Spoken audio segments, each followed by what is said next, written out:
ফের সিভিকের কুকীর্তি। সংবাদ শিরোনামে মুর্শিদাবাদের ডোমকল। পুলিশ লেখা গাড়িতে এক ব্যক্তিকে অপহরণ, তবে শেষ রক্ষা হলো না। পুলিশি অভিযানে ছক বানচাল। ওই ব্যক্তিকে উদ্ধারের পাশাপাশি গুণধর সিভিক সহ বেশ কয়েকজনকে গ্রেপ্তার করে ডোমকল থানার পুলিশ। খুনের উদ্দেশ্যেই অপহরণ বলে অভিযোগ। জানা যাচ্ছে দ্রুত সিভিক ভলান্টিয়ার ডোমকল থানায় কর্মরত।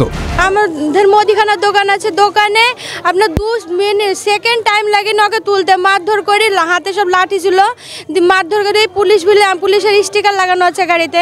কিন্তু আমরা তো আর জানছি না যে এখান থেকে গাড়ি ভাড়া করে লিখেছে, কারণ তো হচ্ছে কি মেরে ফেলার জন্য উদ্দেশ্য করে লিখেছে। এখন ওরা কি বলছে এখন সাক্ষী দিক তাই।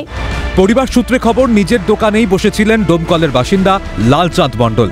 হঠাৎই দোকানে এসে চড়াও হয় সিভিক ভলান্টিয়ার হুমায়ুন কবির ও তার সাগরেদরা। পরিবারের সদস্যদের চোখের সামনেই তাকে মারধর করে টেনে হিঁচড়ে তুলে নিয়ে যাওয়া হয় বলে অভিযোগ। এরপরেই সিভিক ভলান্টিয়ার সহ বেশ কয়েকজনের বিরুদ্ধে অভিযোগ দায়ের করা হয় থানায়। তৎক্ষণাৎ অ্যাকশন শুরু পুলিশের। অভিযান চালিয়ে অপহৃত ব্যক্তিকে উদ্ধারের পাশাপাশি পুলিশ লেখা গাড়ি সহ 3টি 4 চাকা গাড়ি উদ্ধার করে পুলিশ।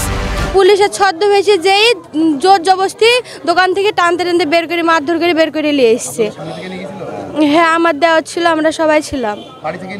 হ্যাঁ, দোকানের ভিতর থেকে টানতে, দোকান আছে বাড়িতেই দোকান আমাদের। সিভিক পুলিশের দৌরাত্ম্য যেন বেড়েই চলেছে। আরজিকর কাণ্ডের পর থেকে বারে বারে কাঠগড়ায় সিভিক ভলান্টিয়ার। প্রশ্ন উঠেছে, পুলিশ স্টিকার সাঁটানো গাড়ি তারা পেলেন কোথা থেকে?